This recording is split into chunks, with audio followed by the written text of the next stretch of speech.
Guys, nandito nga tayo sa Quickly. So ngayon lang ako nakapunta at nakabalik. Akala ko dun si Tropa, di ko alam yung pangalan ni Tropa. So yun, laging video natin sa sarili. So yun, sa Quickly bumili lang ako. Tubig na lang binili ko. So wala yung Tropa natin dito na isa. So naka-off daw, di off, so wala. Shoutout natin silang dalawa sa Quickly dito kung saan titinda. So yun guys, palubog na yung araw. So yun, captured. So captured na natin. Yun, captured. So dito captured na natin mga tao. And then captured sa kabila. Okay, times bumper car. So dito nga pala tayo. Sky Quickly. Dito tayo sa ating tropang bikers. Si Galan ang Gary, bagong tropa natin. So captured quickly and picture cup.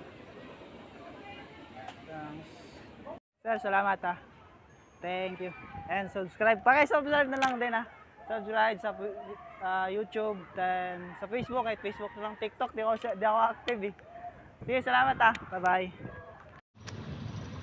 That's not okay.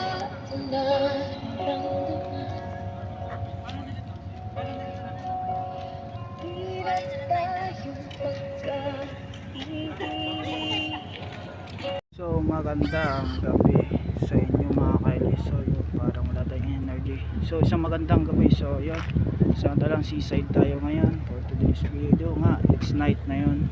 So yan, sobrang dami yung mga tao nag-jogging pa dito. Dito tayo sa banda, may isa'y kainan.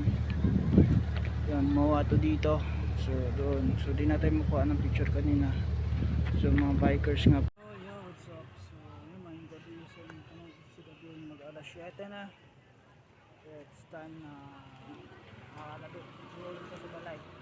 So karon na to sa katubangan sa eskwelahan sa Quezon City, ang pagtawag nito, Belmonte.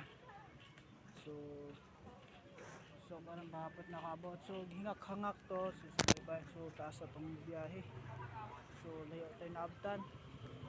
Wala sa taas sa saktong location. Yung location na lagi natin binabalik-balikan. Yung asa. Daghang tao. So sunod, next time subaybayin mo pa rin. Lagi kayo nagsusubaybay yung aking vlogging video. Shoutout nga dahil kay Sir Carl Gary and kay Sir Ram. So shoutout sa inyo sa Quickly na mga tawag yung mga binibintla na mga milk tea, mga kalabasan doon. So lang pagdating na bahay, let's do this. So yun, by the way, dito na sa bahay mga Kylie. So awan LA ng Pilipinas, nagdadalawa na lang yung ating sticker. So yun, nagdadalawa na lang yung sticker natin ang natitira. So by the way, nandito na sa bahay. So dito na tayo. So pakisalamat at pakisubscribe and salamat na sa taong na to. So salamat and then subscribe. Bye bye. And dito na lang muna sa ating bahay. Keep safe always. Ayos naman dito yung aking vlog and pakahirap na pag-uwi kanina, traffic. So keep safe always. Sa sunod, see you next, and magmowa seaside tayo ulit. So bye bye mga Kylie. Hands